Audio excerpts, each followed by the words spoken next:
you have, if you've walked around the degree show, you'll have seen a lot of product design, engineering design.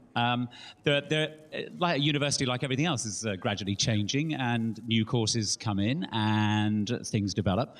One of the courses that isn't exactly new because it's been going 10, 12 years, a long time, but that is a master's course in design strategy and innovation and design strategy and branding strategy, something snippy title like that. And one of the aspects, it's a master's course, which we used to get people that had a first degree in design. So they would come in with a good degree in graphic design or interior or something. Now we're getting people in who have done political science. We have had a cellist. We've had people that do business, and you say, why are you here? You've done business once. And they go, oh, no, it's different. Design is business, isn't it? Different take on it. And so what we try and do is encourage individualism and get people taking a risk on doing all sorts of projects. Am I taking a risk now? Because I'd like to introduce one of our master's students, Chenay Nicole Williams, who, I don't know what you're going to talk about, actually, but come up and tell us what you're doing. Thank you.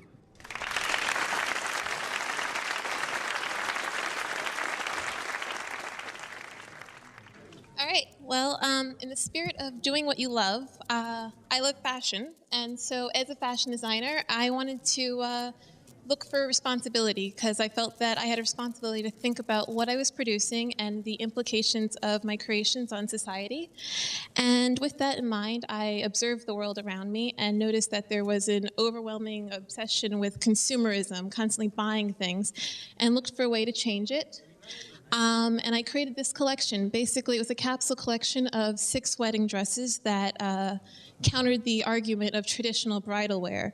I guess I was inspired to focus on an area that represented a high degree of symbolism and desire for conformance. And the wedding dresses were created from organic cotton and raw silk, and hand-dyed personally. And the whole idea of, a wedding dress is something that you're meant to buy, spend ridiculous amounts of money on, and then just get rid of it, which is a bit wasteful. And so that was me as a designer. And now, flash forward, me as a strategist at Brunel, I'm looking at how to evoke change again amongst society in a wider range. So I'm working on my dissertation, which is actually on ethical fashion and sustainability, and kind of looking at the role or responsibility that both fashion and brands have towards influence society in a positive way. It's something that you could say each season designers dictate what we're going to wear, something, the things that we live our lives in, the clothes that we put on our back. And it seems to me that there's a possibility that fashion brands could be the catalyst we need to change our current consumption practices and lifestyles for a more sustainable future. Author Sandy Black, in her book Eco Chic, wrote, "Fashion is a powerful communicator with which we exhibit status, sexuality, and signal specific messages. We use it to enhance our self-esteem and express identity through belonging to a group or being different. We can use it to blend in or stand out, make radical statements, or hope to be cool.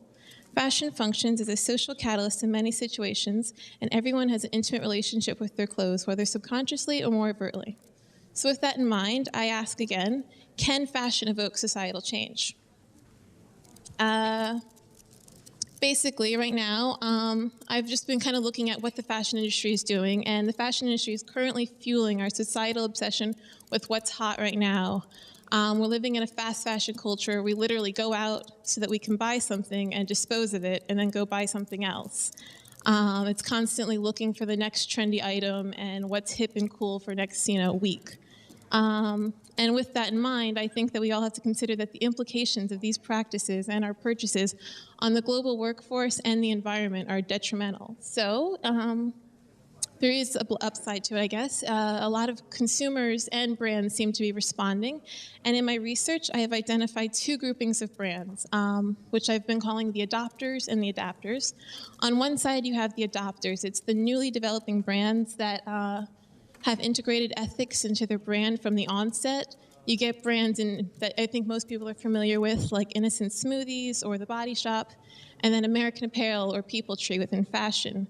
On the other side, you have the adapters, which are basically established brands that are trying to adapt to the ethical movement by adding ethics into their brand.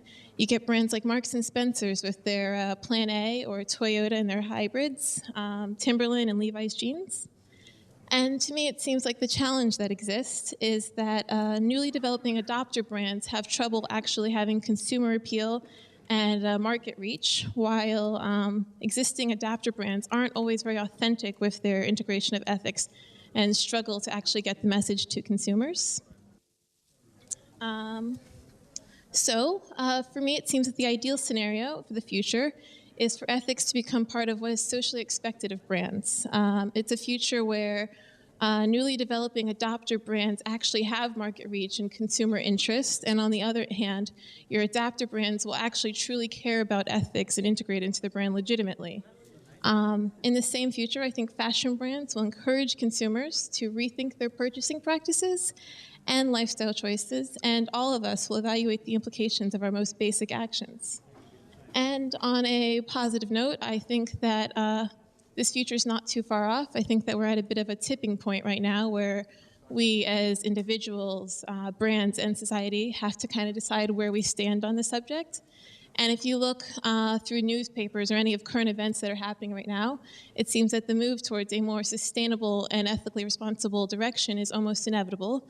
So it just becomes a question of whether or not you're going to wait for the necessity of transition, at which point it may be too late, or you're going to do out of like proactive desire. And it just becomes this whole thing of, this is a question that we all have to ask ourselves and the brands that we love. And the answer will be reflected in our purchasing practices and consumer support.